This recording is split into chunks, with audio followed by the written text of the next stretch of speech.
thank you so much. And I was paying attention. Did you see that? They threw it to us, and here we are talking.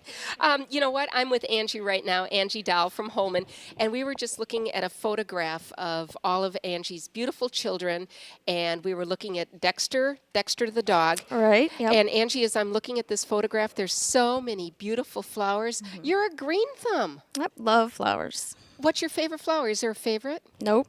Any Just flower. all of them? Yep. Well, you have a beautiful patio. Thank you for bringing that photograph. That's what I was Sure. talking about when we were having a little conversation here. We're going to switch gears a little bit and talk about your little guy, Sam. He's the only guy in that picture. Right. Yep. Well, the Whole dog, thing. right? But Sam is the one that we're going to be talking about. So first of all, thanks for coming in this morning. You have a very busy household. You got everybody dressed, out the door. Yeah, with some help from a grandma. Yep.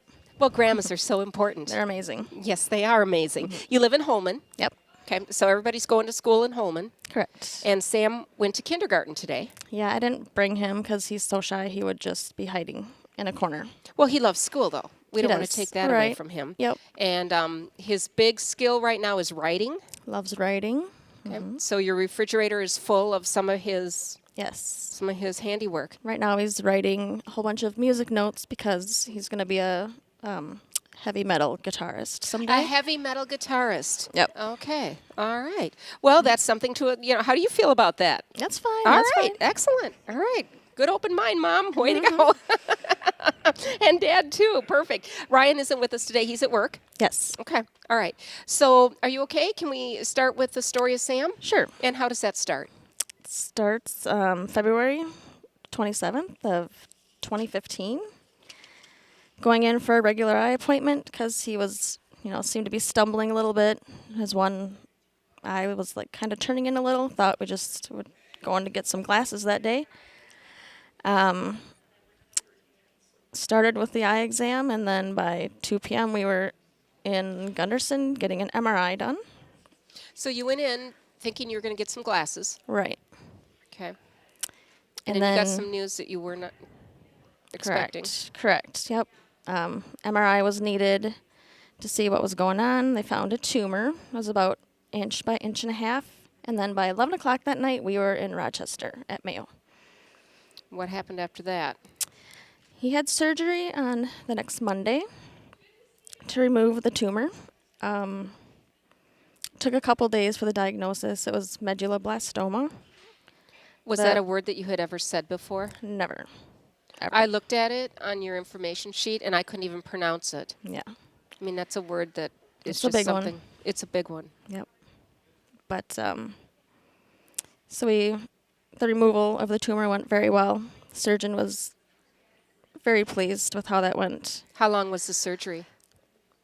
It seemed like forever. I think it was 5 or 6 hours long. And he recovered quickly. We got to go home in a week. So you were in Rochester for a week? Yes. Okay. Yep. And then we headed to, Sam and his dad headed to Texas because we had to get to, we went to MD Anderson for the proton beam radiation therapy. So when you have a little guy, 4 years old, at that time that therapy wasn't available in this area. So you got on an airplane and went to Texas? Yep. Okay. And then he was there for 2 months. So the first month he was there with his dad, and then the second month I was down there with him. And then my mom was down there for most of that too.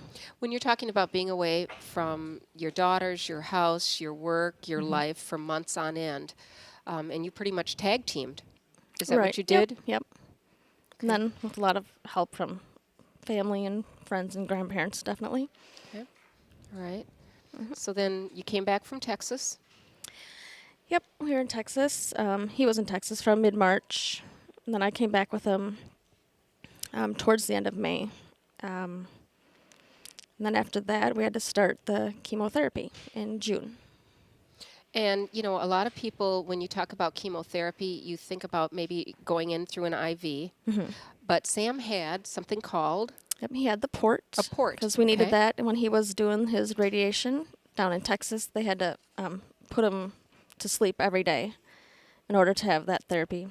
So every day he had to be put all the way under? Yes. To get the therapy. Okay. Yep. So that was the big process. The actual therapy itself daily was just a matter of minutes, but going to sleep and then coming out of it took quite a while. How'd he do when he came out of it? I mean, that really takes a lot out of your body, doesn't it?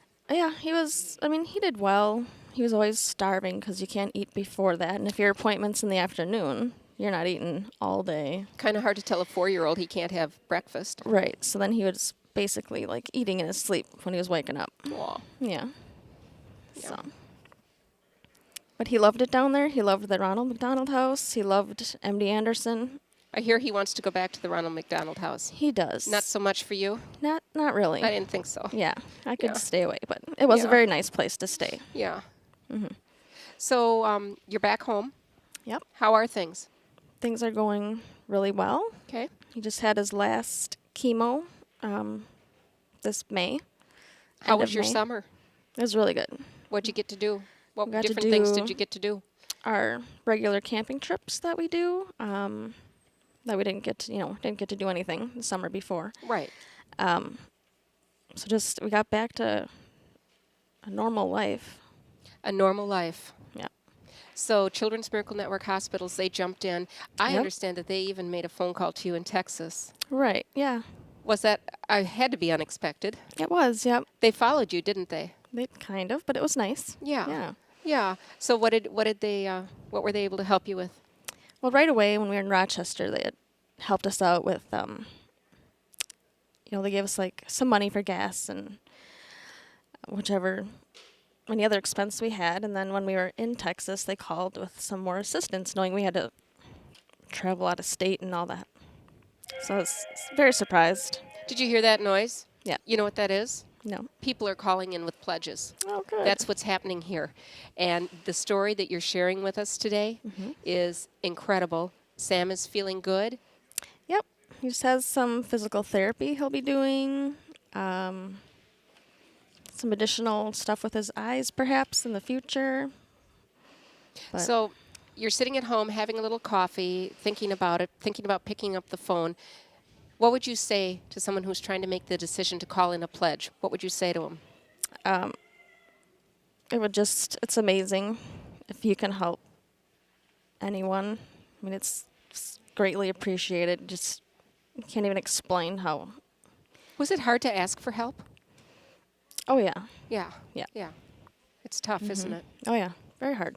But you never know what your next day is going to hold. Well, exactly. And, the generosity is amazing. Let's go for 5 calls. I know the phone's already ringing. So we're going to count some calls down here because I know we can do it. Yep. 781-1477. And let me tell you something, Angie. Thank you for getting over the hurdle. Because when we were talking together, for some of us, like if you added up all the years of these guys sitting back here that are on the radio, we'd be well over getting on maybe 200 years total, maybe getting on there. And this is the first time for you. And for us, we're like, okay, sit down, here's a microphone. But it can be a scary thing. But what you have gone through for the last couple years with Sam, that's a scary thing. Yeah, that's bad. We appreciate it so much. And you know what? We're going to let you go and finish your cookie that you were Okay. starting here. We're at the Gunderson Health System lobby. I think people should come by. It's kind of hard to describe what's going on here, isn't it? Yeah, it's definitely not what I was expecting. See? It's pretty cool. But yep, Yeah. you almost ran out the door when you saw us this Yeah. morning. I'm glad you turned around to come back. Thank you for doing that Yeah. because we wanted to hear about your family. Yep. And you did a great job with sharing it. Nice job, Mom. Thank you. 781-1477. We're inviting you to call right now. So, you know what? If you're driving in the car, don't pick up the phone and call. Either pull over or get to your destination. We're going to be here till 6 o'clock tonight, and we'll be here again tomorrow. And if you guys want to stop back and visit us, you feel like it, come back and see us. Would you do that?